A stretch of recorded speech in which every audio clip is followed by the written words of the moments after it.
आजमाइश और सज़ा में फ़र्क। जो मुसीबत तुम्हें अल्लाह के करीब कर दे वो आजमाइश है, और जो मुसीबत तुम्हें अल्लाह से दूर कर दे वो सज़ा है। अस्सलामु अलैकुम रहमतुल्लाहि व बरकातुहू। My YouTube friends, welcome back to my channel. Hope कि आप लोग बिल्कुल ठीक ठाक हैं और आप सबकी दुआ से अल्हम्दुलिल्लाह मैं भी ठीक हूँ। और अल्लाह पाक से यही दुआ है कि आप लोग हमेशा सही सलामत रहे, खुश रहे अपने अपने घरों में, अपनी फैमिली के साथ। आमीन सुम्मा आमीन। नमाज़ पढ़ा कीजिएगा, नमाज हम पर फ़र्ज़ है। अगर आप लोग को मेरी वीडियो अच्छी लगती है तो लाइक, सब्सक्राइब और शेयर ज़रूर कीजिए। बेल आइकन को हिट करना मत भूलिएगा कि जब भी मैं कोई वीडियो अपलोड करूं आप लोगों को नोटिफिकेशन मिलती रहे।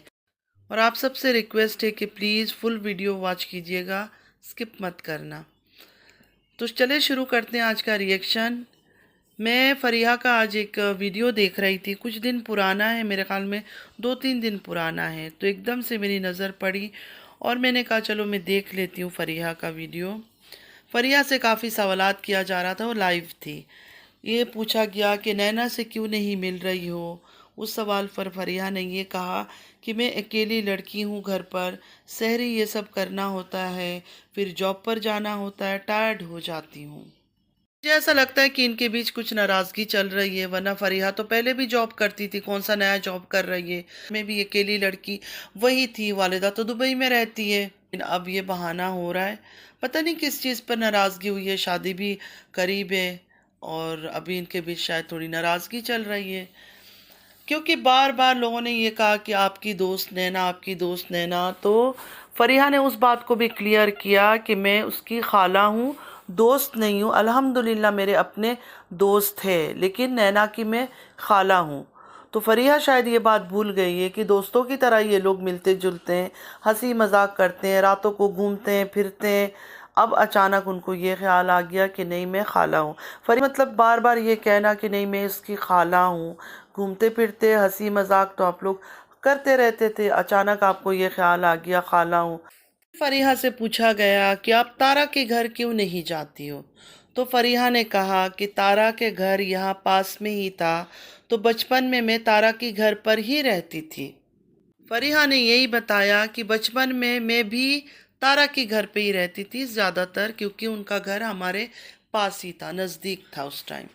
फ़रीहा ने यह भी बताया कि जब तारा दुबई गई थी मेरी अम्मी से भी मिली थी, हम लोगों की फैमिली टर्म्स बहुत अच्छा है। अचानक फ़रीहा आई लाइव और आके फ़रीहा ने तारा की जितनी तारीफ़ें की है ना, मुझे लगता है इतना तारीफ़ तारा के बारे में आज तक किसी ने नहीं किया होगा जितनी फ़रीहा ने किया है।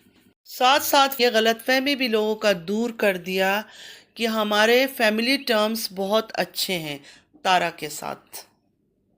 तारा से मैं मिलने भी गई थी, मगर मैं फेम के लिए नहीं मिलती। अच्छा नहीं लगता कि हम रिश्तों को फेम के लिए इस्तेमाल करें, मिलने जाए और वीडियो बनाए। मुझे रिश्तों की अहमियत देना पसंद है, ये नहीं कि कहीं जाए और रिकॉर्ड कर ले उस चीज़ को। अब फ़रीहा ने ये बात कह के किसी को टॉन्ट तो मारा है, लेकिन किसको मारा है आप लोग गेस कीजिए। मुझे नहीं समझ आया कि मिलने जाओ और जाके वीडियो रिकॉर्ड कर लो। मतलब फ़रीहा ये काम नहीं करती है, मिलने जाती है तारा से लेकिन जाके वहाँ रिकॉर्ड नहीं करती है।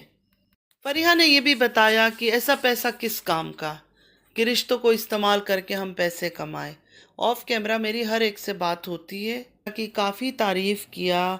ये सुन के तारा भी कमेंट में आई और आके थैंक यू कहा। उस थैंक यू पर फ़रीहा ने ये कहा कि आप हमारी फैमिली हो और मैं आपकी बहुत इज्जत करती हूँ। अच्छा, फिर लोगों के सवालों का फ़रीहा ने ये भी जवाब दिया कि तारा मुझे बहुत अच्छी लगती है, किसी एंगल से मुझे बुरी नहीं लगती है, उसको देखकर इंस्पिरेशन मिलता है। फैमिली में वाहिद लड़की है जिसने स्टेप उठाया है और अपने साथ सबको आगे लेकर गई है, और उसकी बदौलत सबके घर में रिस्क आया है। फर्स्ट लड़की है जिसने कुछ करके दिखाया है, उससे बहुत कुछ सीखने को मिलता है। बहुत हार्डवर्किंग है, तो मुझे उसमें कोई बुराई नज़र नहीं आता है। ये लोगों के सवालों का जवाब दिया फ़रीहा ने। बात यह है तारीफ तो किया जितना हो, लेकिन अचानक फरीहा को क्यों ख्याल आया कि मैं सबके सवालों का जवाब दूं और तारा का इतना तारीफ करूं। ये थोड़ा सा समझ नहीं आ रहा, कहीं निकाह की वजह से तो नहीं। फिर लोगों ने एक सवाल और पूछा फरीहा से कि आप सलमा से ज़्यादा अटैच है या तारा से। फरीहा ने कहा, मैं सलमा बाजी से कभी मिली नहीं हूँ, लेकिन जब वो सऊदीया से आती थी मैं घर पर नहीं होती थी, लेकिन सलमा बाजी हमारे घर आती थी। सलमा बाजी भी बहुत अच्छी है और सितारा के साथ तो बचपन गुजरा है। सितारा को मैं बचपन से देखती आई हूँ, वो इंस्पिरेशन है मेरे लिए। दोनों बहनें अच्छी है। फरीहा ने दोबारा कहा कि फैमिली में जिसके पास भी इनकम आ रहा है सब तारा की वजह से। बेशक कोई माने या ना माने, हर किसी को उसकी रिस्पेक्ट करनी चाहिए। नैना से अचानक ना मिलना, बिजी हूँ, टायर्ड हो जाती हूँ, ये बहाना करना, तारा के बारे में इतनी तारीफ करना, लेकिन एकदम से नैना से हट के तारा की तरफ झुकाव दिखाना, फरीहा का ये बात थोड़ा मुझे हजम नहीं हो रहा है। और सच्चाई ये है कि ऑफ कैमरा ये सब एक है। किसी की किसी से कोई लड़ाई नहीं है, झगड़ा नहीं है, कुछ भी नहीं है। ऑफ कैमरा ये बातें भी करते हैं, हंसते भी हैं, मजाक उड़ाते होंगे। जो व्यूअर्स हैं, ब्लाइंड बने हुए, अंधे बने हुए, उनका मजाक उड़ाते होंगे। इस बात को भी क्लियर किया कि फैमिली में जिस जिसकी घर में रिस्क आ रहा है और जो जो यूट्यूब से कमा रहा है वो तारा की वजह से, क्योंकि तारा ने चैनल बनाया, उसके बाद पीछे सबकी चैनलें बनी। और ये तो एक हकीकत है कि इससे पहले तो कोई जानता ही नहीं था कौन बाबर, कौन दिलबर, कौन नैना, कौन सलमा, किसी को कोई नहीं जानता था। सबके चैनल थे लेकिन जानता कोई किसी को नहीं था। लेकिन तारा जैसे ही फेमस हुई, तारा के पीछे पीछे सब मशहूर हो गए, मतलब सब फेमस हो गए। तभी आज तक कोई भी क्लियरली कौसर के बारे में बात ही नहीं करता है। सिर्फ ये कहते हैं कि हाँ वाइफ है और कुछ नहीं बताते। कोई जब ये सवाल उठता है कि निकाहनामा कहाँ है, रजिस्टर क्यों नहीं हुआ, कोई नहीं फैमिली मेम्बर्स में बात करता है, क्योंकि उनको पता है कि इसी शादी की वजह से, इसी ड्रामे की वजह से, इसी कंटेंट की वजह से हर एक का चैनल ने ग्रो किया है। और साथ ही साथ इनके ख़ानदान की जो ब्लैक हिस्ट्री थी, जो काले करतूते थे, सारे निकल कर बाहर आया। लेकिन इस फैमिली के लोगों का, चाहे कोई भी हो, कोई भी हो, किसी को शर्म नहीं है। वो सिर्फ और सिर्फ सोचते हैं कि पैसे कमाएं, इज्जत जाती है, बच्चे बदनाम होते हैं, हमारे बच्चों को गंदगी पता चलता है, कोई बात नहीं है। बस हमारे डॉलर आना चाहिए, हमारा अकाउंट डॉलर से भरनी चाहिए। वो चीज़ तो हम सब ने देखा है कि ये फैमिली में से किसी को इस बात की परवाह नहीं है। चाहे किसी का बच्चा छोटा हो, चाहे किसी का बच्चा जवान हो, सबको पैसा चाहिए। इज्जत से इन लोगों का कोई लेना देना नहीं है, ये मैंने नोटिस किया है। हमेशा ये देखा है, जिस घरों में बेटियां होती है ना, उस घर में बहुत सारे चीज़ों को बर्दाश्त करना होता है, कंप्रोमाइज़ करके चलना होता है एक माँ को। क्योंकि कल को हमारी वजह से हमारे बच्चों की ज़िंदगी बर्बाद हो सकती है, हमारे बच्चे को लोग ताने मार सकते हैं। मैंने तो काफ़ी जगहों में ये देखा है कि जब लड़का हो या लड़की हो, उनके रिश्ते आते हैं शादी के लिए, तो सबसे पहले उनका घर देखा जाता है। और घर के अंदर सबसे बड़ा कौन होता है? माँ बाप होते हैं बच्चों के। लेकिन इनके घरों के तो माँ बाप ही बदनाम हैं। अच्छा, एक बात मैं यहाँ क्लियर कर दूँ, इन लोगों का इसलिए कहीं बाहर शादी नहीं होती है, मतलब ख़ानदान के अंदर ही इससे उससे उससे इससे कर देते हैं, क्योंकि और बाहर वाला कौन करेगा शादी।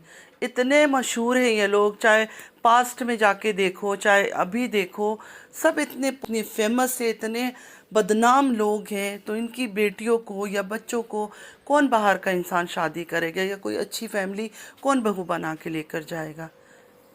कौन इनकी घरों में अपनी बेटियां देगा या इनकी बेटियों को अपने घरों में लेकर जाएगा, जिसकी फैमिली इतनी बदनाम है, जिसके माँ बाप इतने बदनाम हैं। एक बात सोचने की है, ये लोग इतना बदनाम हो चुके हैं यूट्यूब में, पूरी दुनिया इनको अब जानने लगी है कि ये बदनाम ख़ानदान है। लेकिन इनके अंदर कोई थोड़ा भी झिझक, थोड़ी शर्म कुछ भी नहीं है। डेली आते हैं, सर ऊंचा करके ब्लॉगिंग करते हैं, हंसते हैं, बोलते हैं, ड्रामेबाजी करते हैं। वरना इंसान को थोड़ा तो होता है, क्योंकि जो भी हुआ है, जो चीज़ें भी यूट्यूब में चली है इनके नाम पर, इनके ऊपर, कोई अच्छी बात तो नहीं है ना। बहुत ही शर्म का और गिरा हुआ बात चली है।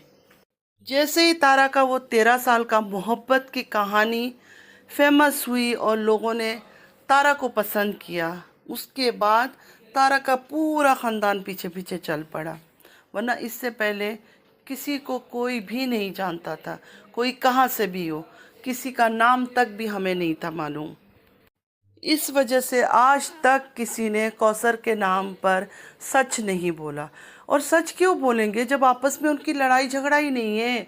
अगर रियल में कोई लड़ाई झगड़ा होता और सच में ये लोग लड़ते झगड़ते तो 100% इन्होंने बोलना था, एक का दो करके बोलना था। लेकिन अब इसलिए नहीं बोलते क्योंकि कौसर से ही तो चल रहा है ना सबका। कौसर के नाम से अगर तारा कमा रही है तो ये लोग भी तो कमा रहे हैं। इनके बीच दुश्मनी हो गई, इतनी लड़ाई झगड़े हो गए, लेकिन किसी ने कौसर का सच नहीं बोला।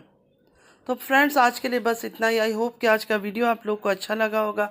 अगर अच्छा लगा है तो लाइक, सब्सक्राइब और शेयर ज़रूर कीजिएगा। चैनल पे जो भी न्यू आ रहा है आपसे भी रिक्वेस्ट है कि लाइक, सब्सक्राइब और शेयर कीजिए। बेल आइकन को हिट करना मत भूलिएगा कि जब भी मैं कोई वीडियो अपलोड करूं आप लोगों को नोटिफिकेशन मिलती रहे। नमाज़ पढ़ा कीजिएगा, नमाज हम पर फ़र्ज़ है। चलती हूँ, दुआ में याद रखिएगा। ज़िंदगी रही फिर मुलाकात होगी। अल्लाह हाफिज़।